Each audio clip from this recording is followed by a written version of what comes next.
Michael Jackson. He was, and I think it's fair to say this, a strange duck. In 1988, he decided to make what was essentially a really long music video lasting 93 minutes. And then he went and released it into cinemas and onto VHS. It was right bloody quirky, as they no doubt would say in Doncaster, and the resultant movie, if you could even call it that, was called Moonwalker. And that movie, Moonwalker, would go on to have 3 different computer and video games. The first one was released by US Gold, and it was a 4-level multi-part action game on the 8 and 16-bit micros. The second game was the System 18 hardware isometric 3-player jaunt through the movie's locales, and the final one was the most famous version of all, the Megadrive and Master System version, a Shinobi-esque side-scroller. However, first things first, let's deal with the home computer version, shall we? It was the first one released, touching the shelves of Boots, WH Smith, Woolworths and all the other good computer game stores in the year of our Lord 1989. I think it's a good idea to cover this one first, because like the sprouts on a Christmas dinner plate, it gets them out the way with, as they're the worst part of it.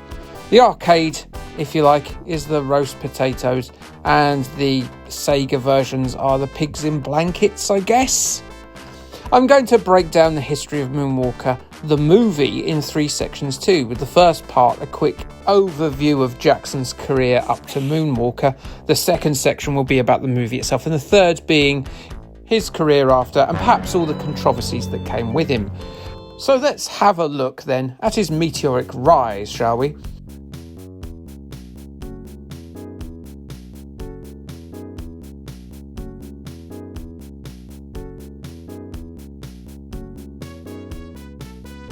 Don't you go expecting a BBC4 interview package with like Tito and Bubbles and Janet.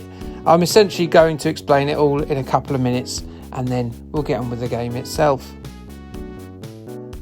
Michael Jackson was born into an extremely pushy entertainment family in 1958.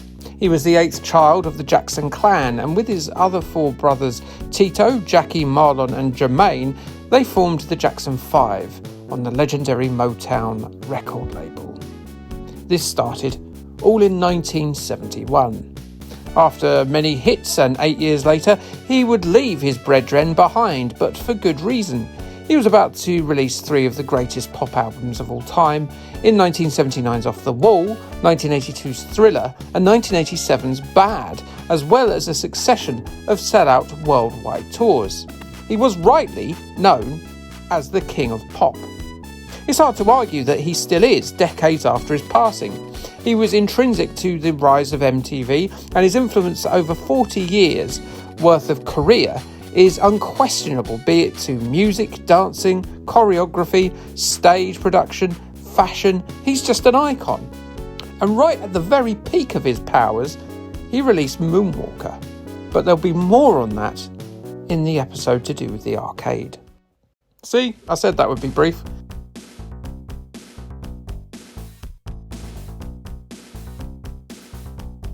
The first game released related to the Moonwalker license was the version for the microcomputers released by US Gold. Michael Jackson's Moonwalker was developed by Emerald Software, an Irish firm who also programmed the terrible Running Man movie adaptation. That is not a good sign if you've played The Running Man. However, don't worry, it's not that bad. Moonwalker was released on the Amiga, the Atari ST, the Amstrad, MS-DOS, Commodore 64, the MSX and the Spectrum in the last couple of months of 1989. The game was broken up into 4 sections based on scenes from the movie, I guess. All the levels are identical on all the formats, with just the usual graphical and audio differences coming into effect. The first 2 levels are fairly similar. It turns out among Jackson's many peculiarities is that he's a bit of a furry, and so he must traipse a Hollywood studio in search of parts of a rabbit costume. it will only end up with him leaving Jilter on the soft felt of a fox's face. No, apparently I've got that wrong. He's actually using the rabbit to disguise himself from his legion of fans that won't leave him alone, so he can live a standard Michael Jackson day of being all socially awkward and hanging out with 11-year-olds. He also needs to collect film props because the gaffer, the rigger, the best boy, the key gripper, or whoever's in charge of props must have done a bunk on filming day. Once he's got his rabbit costume together, he can mount his motorbike and ride to the next level. Being a bunny on a bike forms the basis of that next level as you tear up the streets of the town of Michaelsville, looking absolutely ridiculous. Michael's doing his concerned citizen bit here as he's driving over loose packets of cocaine that have been left around by a movie villain drug baron. I don't know why he's left them about. I mean, it seems a bit sort of, careless. They're just on the street. He's not a very good drug baron, is he? And while we're on the subject, if you're going to be running over cocaine packets and being all for the kids and looking after them, you should put a helmet on, mate, because a rabbit mask offers poor protection should you fall off your bike. If you're going to be doing the public service bit and teaching children right from wrong, put on a helmet, not a rabbit mask. Jesus. As well as running over cocaine, you'll be trying to find some magic crystals that will enable Michael to turn from a bunny on a motorcycle into an amazing silver space car that can fly over barriers. I think it's safe to assume that Michael had a fair amount of creative control over this movie, as it makes no bloody sense at all. Once that's all done, you can go on to the next level and move away from these weird maze stages. Both of the first two levels are sort of a bit like Rally X, I guess, just featuring standard controls and unspectacular gameplay. The dots on the map that are stationary are the collectibles. The dots that are mobile are the enemies, and boy, are the enemies absolutely relentless and driven once they've laid eyes upon you. If they can see you, unless you can befuddle them with a sneak down an alleyway, you're dead. There's no defensive weaponry or moves, it's evade or die, and you will probably die. It is very hard to shake them once they've got their eyes on you. I would edit in my multiple deaths along with some AVGN grunts and curses, but I'm being very lazy today. The lack of defence is compensated somewhat by the game giving you a generous amount of lives in which to complete the level with. On to the next level, where Michael enters Club 30, the smooth criminal accompanied scene, probably the most famous scene of the movie as it was used in all the trailers, all the advertising, and of course as the basis of the most famous version of Moonwalker, the computer game, that being the Megadrive one. In that game, Jackson uses magic. In this one, Jackson sods that all off and picks up a Tommy gun and funk walks about, peppering all kinds of Dick Tracy lookalike gangster dickheads with bullets in a cabal like blast 'em up. It's not fantastic, this section, but it's not too bad. I'd say it's probably the game's highlight.